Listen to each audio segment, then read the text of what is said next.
فاسألوا الذكر إن كنتم لا تعلمون۔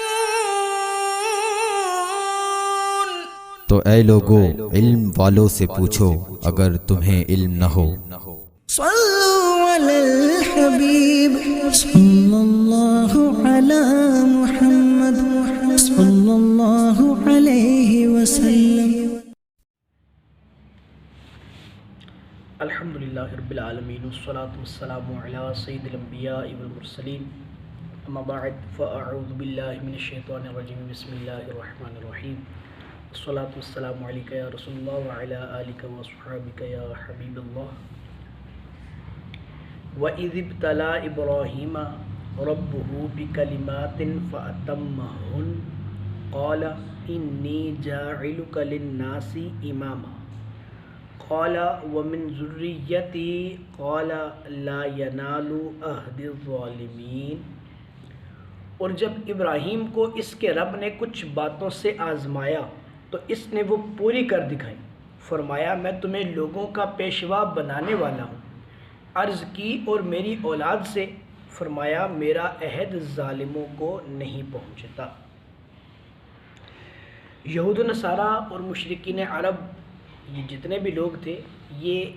حضرت ابراہیم کو اپنا پیشوا ہونے میں فخر جانتے تھے۔ وہ اس بات پر خوشی کا اظہار کرتے کہ ہمارے پیشوا حضرت ابراہیم ہیں، یعنی حضرت ابراہیم کی ذات والا صفات وہ ذات تھی کہ جس کو ہر شخص اپنا بڑا ہونے پر فخر محسوس کرتا۔ اور دوسری بات یہ ہے کہ اس کی ایک وجہ یہ بھی ہے کہ حضرت ابراہیم کو چونکہ آزمایا بہت گیا، بہت ساری تکلیفیں اور آزمائشیں پر آئیں، جیسا کہ اپنی زوجہ محترمہ کو جنگل و بیابان میں اکیلا چھوڑانا، اپنے چھوٹے سے شیرخوار بچے کو اکیلا چھوڑانا، اور پھر اس کے بعد کعبۃ اللہ شریف بنانے میں بہت سی تکلیف برداشت کرنا، اس کے علاوہ اور نمرود کی آگ میں ڈالے جانا، اپنے ہی خاندان میں رہتے ہوئے تنہا ہو جانا، اس طرح کی بہت ساری آزمائشیں ہونے کی وجہ سے جو ہے وہ آپ کو آزمایا گیا، اور جب آپ ان تمام امتحانوں میں پورے اترے تو آپ کو لوگوں کا پیشوا بنا دیا گیا۔ تو جب آپ کو پیشوا بنایا گیا تو ان پیشوا ہونے پر آپ نے یہ عرض کیا کہ میری اولاد میں سے بھی کسی کو پیشوا بنا دیا جائے۔ تو اللہ تبارک و تعالیٰ نے، یہ چونکہ پہلی بات تھی، اللہ تبارک و تعالیٰ نے یہ ارشاد فرمایا کہ میرا عہد جو ہے وہ ظالموں کو نہیں پہنچتا، یعنی آپ کی جو یہ بات ہے یہ تب تک پوری ہوگی جب تک آپ کی اولاد میں سے نیک لوگ آئیں گے، یعنی نیک لوگوں تک تو آپ کی یہ باتیں پوری ہوں گی، لیکن اگر آپ کی اولاد میں سے کوئی ایسا شخص ہوگا جو ظالم ہوگا، گناہگار ہوگا، اس کو یہ بات نہیں پہنچے گی۔ اور یہاں پیشوا بنانے سے مراد امامت ہے، لوگوں کی امامت، نبوت نہیں ہے، کیونکہ نبوت تو آپ کے پاس پہلے سے تھی، تو جو چیز پہلے سے موجود ہو اس کی طلب کیا، تو یہ لہذا یہ نبوت یہاں پر مراد نہیں تھی بلکہ لوگوں کی امامت مراد تھی۔ وَإِذْ جَعَلْنَا الْبَيْتَ مَثَابَةً لِلنَّاسِ وَأَمْنًا وَاتَّخِذُوا مِن مَّقَامِ إِبْرَاهِيمَ مُصَلًّى وَإِذْ جَعَلْنَا الْبَيْتَ مَثَابَةً لِلنَّاسِ وَأَمْنًا، یہ ہے کہ اور یاد کرو جب ہم نے اس گھر کو لوگوں کے لیے مرجع اور امان بنایا۔ مصابہ بیسیکلی کہتے ہیں ایسی جگہ جس میں بار بار لوٹ کر آیا جائے، تو چونکہ یہاں پر بار بار عمرے کے لیے لوگ لوٹتے ہیں، حج کے لیے بھی بار بار لوگ سال میں تشریف لاتے ہیں، تو اس لیے اس کو مصابتاً سے تعبیر کیا گیا۔ وہ امنا، اور امن والی جگہ ہے، ایسی امن والی جگہ ہے کہ یہاں پر شیر اگر شکار کرتے کرتے حرم میں داخل ہو جائے تو وہ شکار چھوڑ دیتا ہے، اسی طرح جو ہے وہ یہاں پر مکھی مچھر تک کو مارنا جو ہے وہ منع ہے۔ کوئی مجرم اگر خانہ کعبہ شریف کے اندر گھس جائے تو اس کو وہاں پر سزا نہیں دی جاتی سوائے ان مجرموں کو جو گستاخ رسول ہیں۔ حضور جان عالم علیہ السلام نے جب مکہ شریف کو فتح فرمایا تو مکہ فتح فرمانے کے بعد ہر شخص کے لیے عام معافی کا اعلان ہو گیا، لیکن ان 4 بدبختوں کو وہاں پر بھی چھوٹ نہ ملی جو حضور جان عالم علیہ السلام کی گستاخی کیا کرتے تھے، ان کی حجب بیان کیا کرتے تھے۔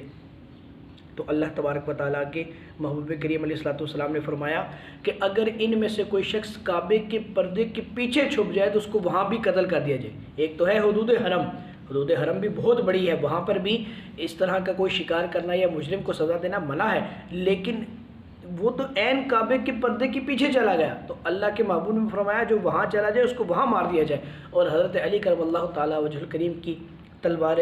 ذوالفقار نے ایک گستاخ رسول کا سر کعبے کے پردے کے پیچھے ہی اس کا سر اڑایا، اور یہ بات ہے، اس بات کی دلیل ہے کہ حضور جان عالم علیہ الصلوۃ والسلام کی جو گستاخی ہے وہ کسی حالت میں بھی برداشت نہیں ہے۔ جو لوگ یہ بکواسیں کرتے ہیں، یہ باتیں بیان کرتے ہیں کہ امن کا درس دیا جائے، امن کا درس دیا جائے، امن ضرور ہوگا، لیکن حضور جان عالم علیہ الصلوۃ والسلام کی محبت کے بعد ایسا نہیں ہے کہ کوئی گستاخی کرے اور اس پر امن کی بات ہو۔ اور پھر یہاں پر عموماً لوگ ایک مثال یہ بھی دیتے ہیں کہ معاف کر دیا جائے، چھوڑ دیا جائے، حضور نے بھی تو معافی دی۔ حضور نے اگرچہ معافیاں بہت سارے لوگوں کو ضرور دی ہیں، لیکن اس کا یہ مطلب نہیں کہ ہم حضور کی گستاخی کو برداشت کرتے رہیں، کوئی شخص ان کے بارے میں بری بات کرے، برا کلام کرے اور ہم اس کو چھوڑ دیں۔ جو حاکم اسلام ہے، ہم میں سے عام شخص کو، ہر بندے کو اجازت نہیں ہے کہ وہ اٹھ کر کسی کو مارنا شروع کر دے۔ جو حاکم اسلام ہے اس پر لازم ہے کہ وہ گستاخ رسول کو ضرور سزا دے۔ عام لوگوں کو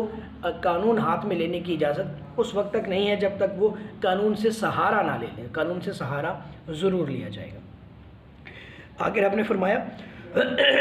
وَاتَّخِذُوا مِن مَّقَامِ إِبْرَاهِيمَ مُصَلًّى، اور ابراہیم کے کھڑے ہونے کی جگہ کو مصلی بناؤ۔ یہ کیا ہے؟ یہ وہ پتھر ہے جس پتھر کو اللہ تبارک و تعالیٰ نے جنت سے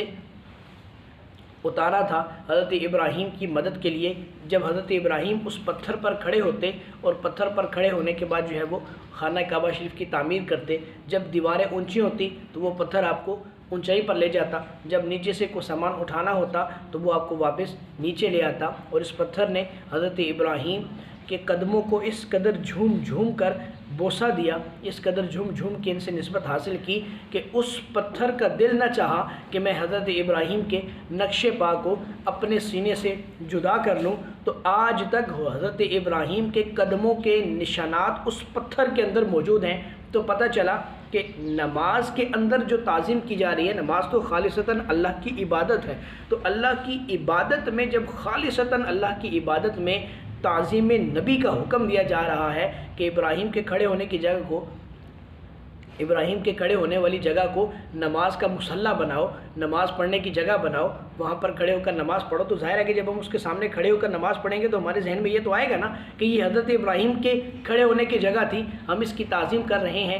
یہاں پر کھڑے ہوئے ہیں۔ حالانکہ عبادت اس پتھر کی نہیں ہوگی، عبادت اللہ کی ہونی ہے، لیکن اس جگہ سے نسبت حاصل کرنی ہے، برکت حاصل کرنی ہے۔ تو پتہ چلا کہ اگر حضور جان عالم علیہ الصلوۃ والسلام کا خیال دل میں آ جائے تو اس سے نماز نہیں ٹوٹتی۔ بعض بدبختوں نے یہ لکھا کہ حضور کا نماز میں اگر حضور کا خیال آ جائے تو نماز ٹوٹ جاتی ہے، یا طرح طرح کی باتیں لکھی ہیں۔ وہ باتیں بھی ایسی ہیں کہ جو ہم تو اپنی زبان سے دہرا بھی نہیں سکتے۔ اللہ ان کو ہدایت نصیب فرمائے اور ان کے ماننے والوں کو بھی ہدایت نصیب فرمائے کہ ایسا کبھی بھی نہیں ہوتا کہ حضور علیہ الصلوۃ والسلام کا خیال نماز میں آ جائے تو نماز ٹوٹ جائے۔ آگے آپ نے فرمایا وَأَعْهِدْنَا إِلَىٰ إِبْرَاهِيمَ وَإِسْمَاعِيلَ أَن طَهِّرَ بَيْتِيَ لِلطَّائِفِينَ وَالْعَاكِفِينَ وَالرُّكَّعِ السُّجُودِ، اور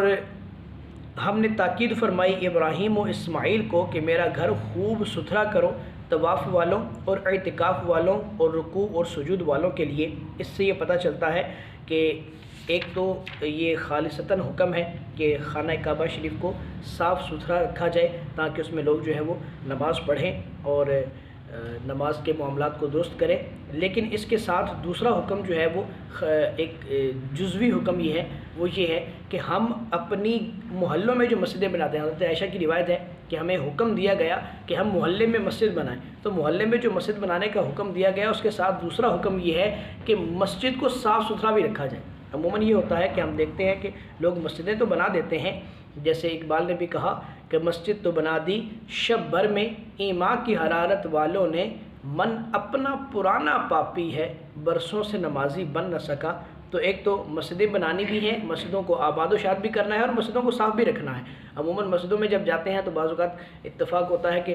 سجدہ کرنے کے لیے جب جاتے ہیں تو مٹی کا ایک بھپکا جو ہے وہ ناک میں منہ میں گھستا ہے، اس کی وجہ کیا ہوتی ہے کہ ہم نے صفائی نہیں کی ہوتی، تو صفائی کا خاص خیال رکھا جائے، کیونکہ یہاں پر لوگ نماز پڑھنے کے لیے آتے ہیں، اعتکاف کرنے کے لیے آتے ہیں، درس و بیان سننے کے لیے آتے ہیں، تو مسجدوں کو صاف رکھا جائے گا، خوشبودار رکھا جائے گا۔ اس کا حکم باقاعدہ حدیث میں بھی موجود ہے کہ مسجدیں بناؤ، ان کو صاف ستھرا رکھو، ان کو خوشبودار رکھو۔ تو خوشبودار مسجدوں کو رکھا جائے تاکہ جب لوگ مسجد میں آئیں تو ان کو راحت ملے، سکون ملے، اور وہ زیادہ سے زیادہ عبادت کرنے میں ان کو لطف حاصل ہو سکے۔ اللہ مجھے اور آپ کو عمل کی توفیق عطا فرمائے، آمین بجاہ نبی الامین صلی اللہ علیہ وسلم۔